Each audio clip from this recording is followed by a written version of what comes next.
Hello and welcome to this new episode of the Meeting Volunteers podcast of CECI. Yet again, myself, Pierre-Christophe, is joined by one of our volunteers, Krista. Hi. Hello. Thank you for having me today. It's a pleasure. Thank you for accepting the invitation. Before we start digging a little bit deeper about our topic today, that is your mandate in the volunteer cooperation program of CECI in Rwanda, do you mind talk to us a little bit more about yourself, who you are, what you did, and who you worked for in Rwanda? Yeah, no problem. So as you mentioned, my name is Krista. I'm from a very small town in southwestern Ontario called Strathroy, Ontario. But right now I'm currently living in Aix-en-Provence in France.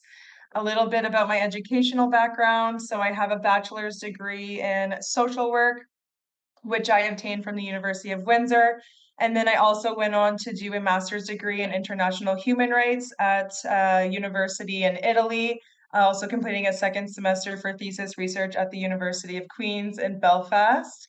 Most of my professional experience is within child welfare in Canada, where I was an investigation worker. Recently, I completed a 4-month mandate with CECI because I wanted to really utilize my master's in international human rights and get some field experience in a country abroad. More recently, I completed a 4-month mandate with CECI Rwanda. The reason being that I wanted to get some international field experience given my educational background in international human rights. As part of my mandate, I was assigned to volunteer with a local NGO called Réseau des Femmes in Kigali, Rwanda. My mandate title was Gender-Based Violence Prevention Advisor. A little bit about the organization I volunteered with. They were created in 1986 and was actually the first all-female-led NGO in Rwanda at the time, and is dedicated to promoting the status of rural women in Rwanda through the implementation of different projects, which also help to address different community challenges, obviously with an emphasis on women and girls and adolescent mothers. And their current project is primarily focused on sexual and reproductive health rights. Wow. So honestly, I'm impressed by you, and I'm impressed by the organization with whom you work. I think, well, we'll see during the podcast, but I feel like the experience was great. Like I don't know, just the name and the work of the organization and your background. I just feel like it was a great mix, and I cannot wait to hear a little bit more about it.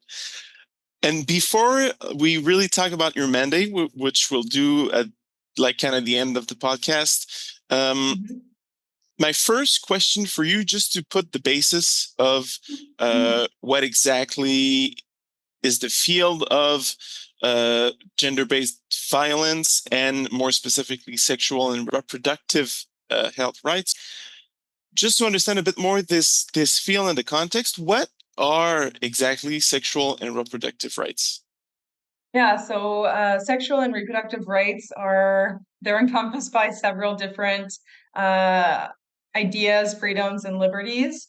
Primarily, they include the right to access sexual and reproductive health services, the right to education and information about sexual and reproductive health, the right to make decisions about one's own body and their reproductive health without any type of outside coercion from others, discrimination or violence, and the right to refuse or consent to sexual activity.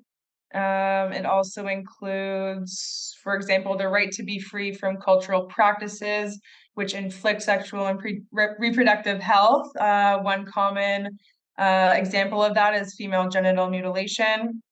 And then lastly, another thing that was interesting for me while I was volunteering in Rwanda was another aspect of sexual and reproductive rights that, as a Canadian, I never really took into consideration or took for granted, I guess, was that couples should have the ability to decide freely about the timing, spacing, and number of children that they wish to conceive.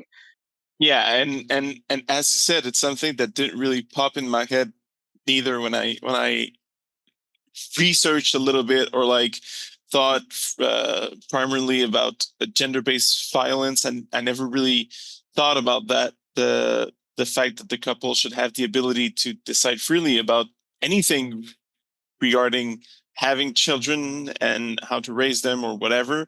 And it's kind of true that in multiple cultures, like I have a Lebanese background, and it's like super important to have children, and like there's this pressure that is put onto you that you don't really think about it, and it's usually put on the women again.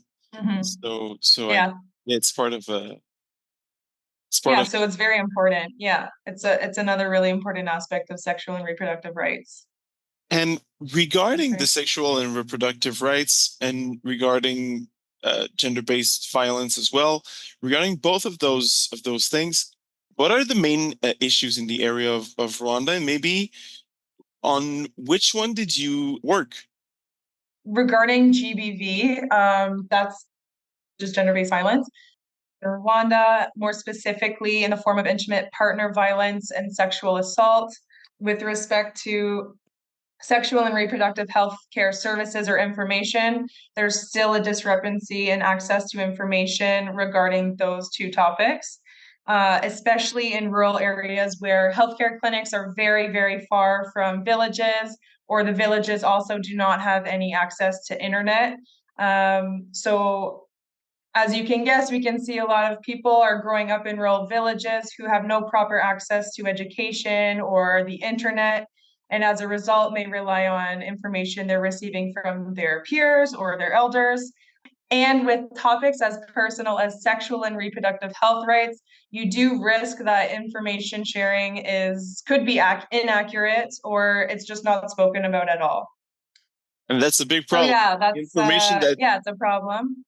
like if the information you Yeah. have is not complete, or if you cannot actually talk about it, I feel like it's the base of the problem. Right, or if you can't fact check what's being told to you, it's really, you don't know what's real from what's true from what's false. Another issue still going on in Rwanda is cultural norms and taboos, which continue to persist today. And unfortunately, it limits women's ability to make decisions autonomously, or due to a lack of education and services, women are just unable to make informed decisions.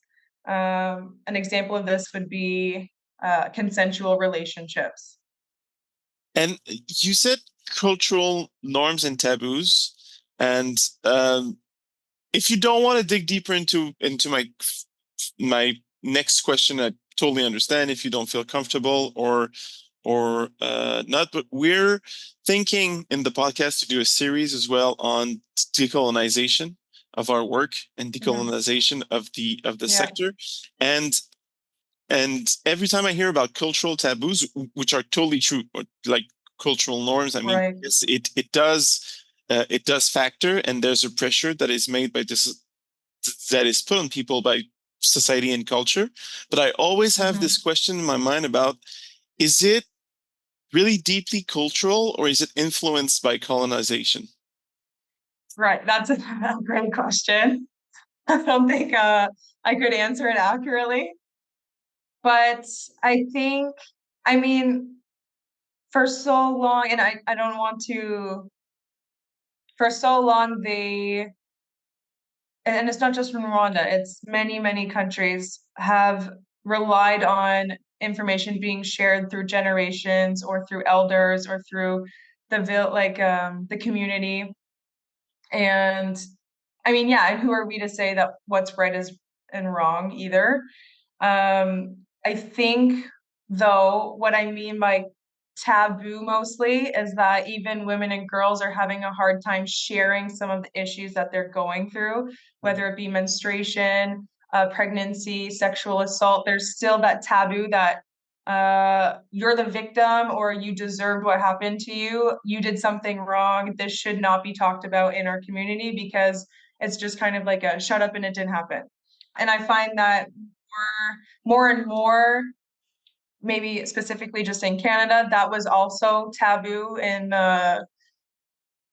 decades ago, but now it's becoming more and more affluent, where people are speaking out against different things, or girls feel more comfortable speaking about certain reproductive or sexual rights issues. So maybe it's a similar context. So with respect to cultural norms in Rwanda, it's obviously still a very patriarchal society. So with respect to cultural norms, it's kind of like the man handles everything, the man makes the money, the man makes all the decisions. So it's obviously harder for women in a society that is like that to get the information they need or to make autonomous decisions about their own sexual and reproductive health or to access the resources they need. If it's always the man kind of delegating everything in the relationship. This is absolutely a great point. Absolutely. It's yep. I totally agree. There's something there, and I think it's linked to gender-based violence, and it therefore Yeah. linked to sexual and reproductive rights. But yeah, sorry for the interruption about my decolonization bit. I kind of It I just took me for a loop. I was like, oh shit, how do I answer that? no worries at all. And I don't want to bite my tongue or swallow my tongue, whatever. Say something bad. I totally understand. Well, let's go back to our main topic, the main issues in the area in the field of gender-based violence and reproductive and sexual health rights. Apart from what you shared already, is there more issues in Rwanda? Um, yeah, I mean, in Rwanda, there's a lot of teen moms in Rwanda. So I think that there's still more support needed for teen moms with respect to education and healthcare services, as well as like training skills for them to be able to integrate back into the workforce or into the workforce. Um, and I know several projects like this, like traineeships, already exist, but they can't be sustained long term due to donor funding constraints. So they are making advances in creating these opportunities for teen moms, but obviously it's restricted to funding. So it's still kind of, it needs more support. Yeah. Absolutely.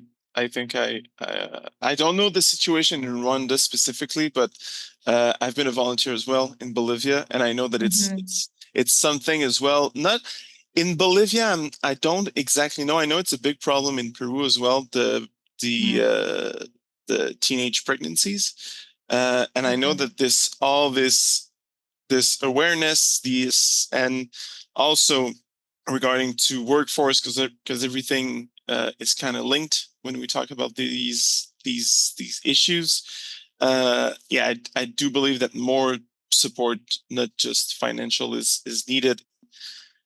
We talk a little bit about empowerment and how the fact that it might be in some sense patriarchal society, and how exactly can knowing their sexual and reproductive rights can empower women in this In realm. context.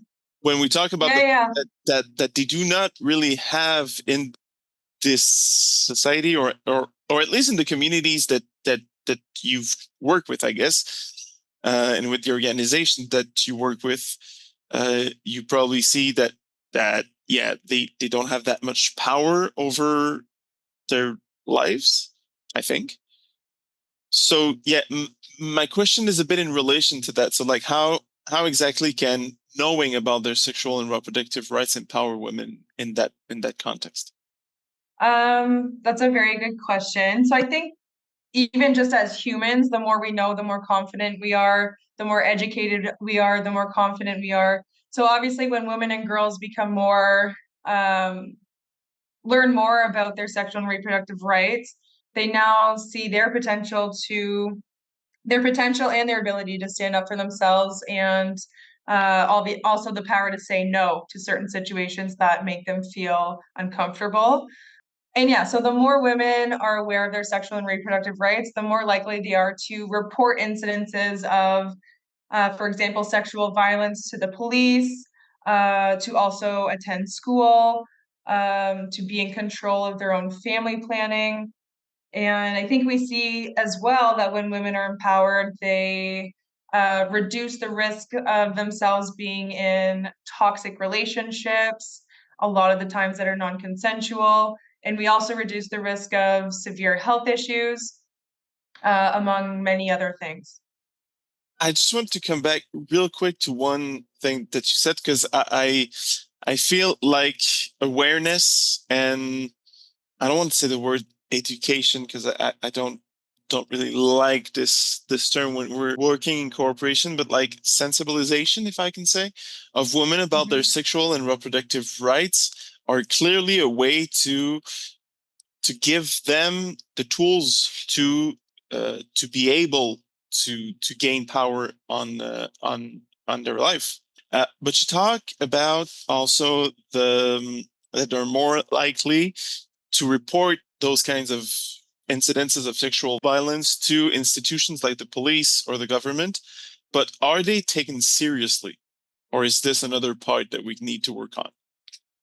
Yeah. Um, that's a very good question. I think that it is in some regards taken seriously, but there's still obviously a long way to go. I had completed a training, so I did some research based on the statistics on reporting.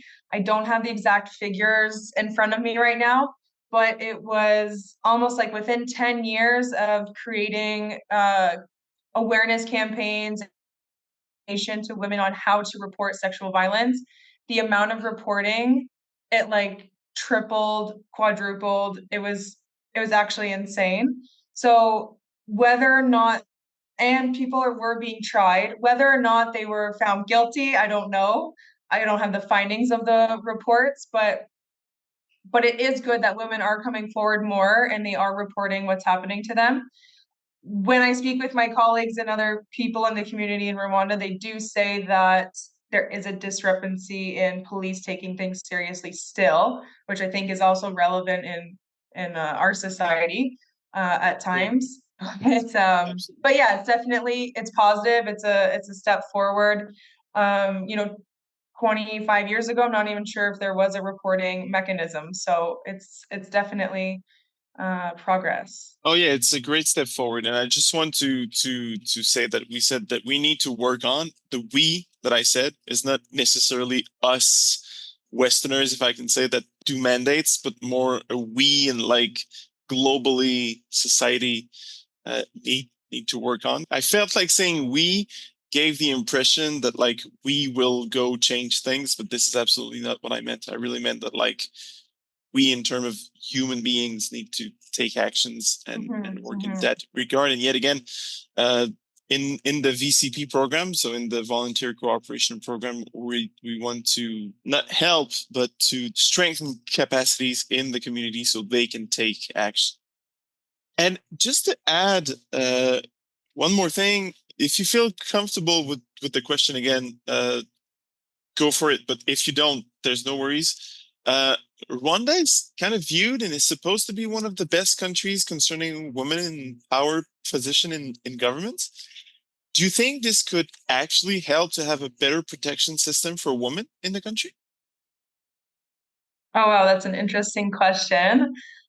I mean, yeah, for sure. I think that it definitely has an impact, especially, within the government. There, more women are sitting in the government in Rwanda than any other country in the world. So I think that when passing different legislations regarding gender rights, for example, it definitely helps with that in that regard. Um, I would also say that, young girls and women can also look up to these women as leaders and as role models, which will also help to kind of inadvertently create a kind of cohesiveness among communities and families and peers. And and although that is a huge advancement, I don't think it's definitely not the finish line. I think there's still more work that needs to be done, but it's definitely they're spearheading the way to a really good place. But there's still more work that needs to be done, obviously.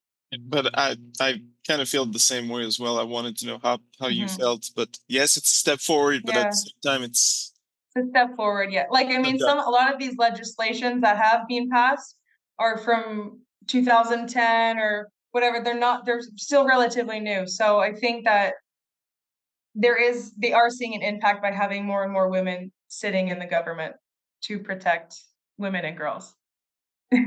Now that we know a little bit more what is sexual and reproductive rights, the main issues in Rwanda, and how knowing about those sexual and reproductive rights can empower women, I would like to delve a little bit deeper in what you did and Yeah. how did you get involved through your mandate with CECI in those issues. Yeah, so I mean, as I mentioned, I only had a 4-month mandate. So I mean, it wasn't terribly long, but I feel like I did accomplish a lot of things even within that short period of time that hopefully will continue to make a lasting impact within the organization. So one of my primary objectives throughout my mandate was to conduct trainings and capacity building exercises with the staff members, peer educators, and the board members of Réseau des Femmes so that they could basically take what they had learned from me and my training and apply it to their current projects. And for the women who work closely with the community members in several districts in Kigali, as well as in other rural villages.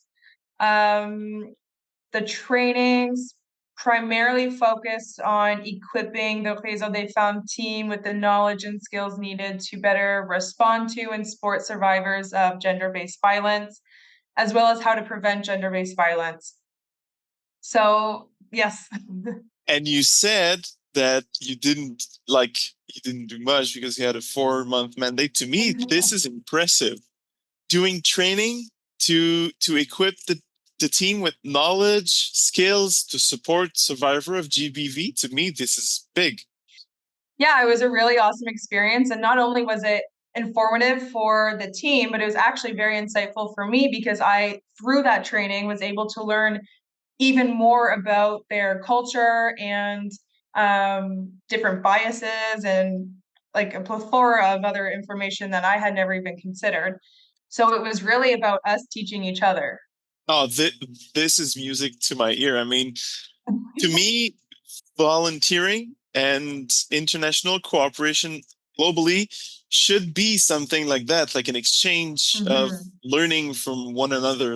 And I think we put an emphasis in the volunteer cooperation program of CECI to focus on those exchanges and to learn from each other. And it's beautiful to see that you actually did that, because I did that in my mandate, but Yeah, I it's think it's one so person, important. so seeing that from others is something great. So thank you very much for sharing that, and please keep going, because I feel like it's not the only thing you did. So Yeah. I just want to also add why it wasn't me who was facilitating these trainings within the communities. It was because I don't speak Kinyarwanda. So actually, the information I shared with the team was then shared to the communities in Rwanda. So that's also just wanted to add that.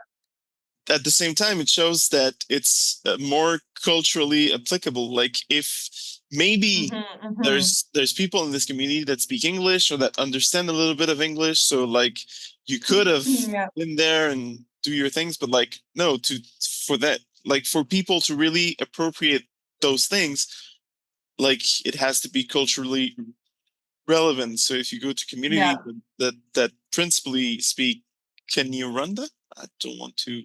Kinyarwanda, yep. Rwanda. Well, I think it's great to see that as well. Yeah, 100%. I agree. I think they knew exactly how to utilize the information we discussed, and they can use that information as they see fit. So very interesting. Did you do something else? I would be impressed if it was just about the trainings. Yeah, so I also developed an 8-page risk assessment form for the upcoming on-site sexual and reproductive health clinic. So towards the end of my mandate, my NGO actually was approved for funding for one of their sexual and reproductive rights projects. Yeah. And so through that, this is what that 8-page risk assessment was going to be used for that upcoming clinic that would be opening. I think it opened May of this year. Oh, So just after I left. okay. And basically the risk assessment serves as a kind of a starting point for all new patients, and acts kind of as a case file system. The risk assessment form assesses the immediate and long-term risks and needs of the patient, which also are kind of categorized from all the 4 pillars of GBV, in which will also ensure ongoing support and monitoring for the patients moving forward. Sorry to interrupt, but you just talked about the 4 pillars of GBV. If you talked about it earlier, I missed it, unfortunately. But what are the 4 pillars? Yeah, sorry, I probably should have mentioned that earlier. No So the worries. 4 pillars are psychological abuse, financial abuse, physical abuse, and sexual abuse. So Okay. within those 4 pillars, the risk assessment is able to assess each of those different pillars and kind of see where the patient is at and what the risks are or what their needs are, and also what resources, in addition to our or the NGO, could be applicable for them to ultimately thrive, to be able to thrive. This is great, and I think we touched on the 4 pillars just without naming them in Yeah. conversation. But still, it's super interesting. And my last question, just to round up all this, because to me, again, it's impressive what you did. I'm always impressed when I talk with volunteers. I'm always impressed by how much you can do in so little time. Because I mean, 4 months, I totally agree. I did the same thing. It's Yeah. little, but I'm still impressed by what can be achieved and how it turns out. But more than that, I think my last question of the episode of the podcast would be about your experience as you, like not necessarily as the mandate, like what you did, but more how you felt. Did you like it? Was it a good experience? Yeah, of course. I loved it. I did love it. Yes. I'm honestly so happy because it's hard to leave your own country and go somewhere you've never been before. And you're going to live there for 4 months. You don't know anybody. You don't know what to expect. So it is kind of nerve-wracking before. And when you're submitting that application, you obviously want to be accepted. But once you get approved or accepted into the program, it's a little nerve-wracking. Yeah. So I had these feelings before going, but I was also very excited. I really wanted to go. This was something I'd been wanting to do for a very long time. So obviously when I did arrive, it was a lot of things I needed to learn. For example, the work environment is completely different in Africa than it is in Canada. That was a huge adjustment for me. But ultimately, yeah, I loved my experience. I learned so much. It brought me out of my comfort zone. It really, yeah, it brings things out of you that you probably wouldn't experience if you kind of just stayed at home and did things remotely or within your own country. So, okay, that was my second to last question. My very last question would be, what would you say to someone that hesitate applying to the VCP program of CECI? Well, obviously, my first phrase would be, or my first response would be, do not hesitate. Submit it. Submit the application. Click the button. Just do it. You will not regret it. Obviously, going somewhere is going to be a little uncomfortable and it's uneasy, but the experience you're going to get out of it is priceless. It's honestly priceless, and you're going to learn. You're going to grow. You're going to meet so many people who will probably have a very positive impact on your life. So, Krista, thank you so much for joining the pod. It was a pleasure talking to you. I thank learned you so much. so much, and I hope that our listeners enjoyed it as much as I did, because I absolutely enjoyed our conversation. If you ever want to do another episode, if you felt like we missed something or whatever, you're more welcome. Thank you so much. It was a pleasure. Talk to you soon. Bye-bye.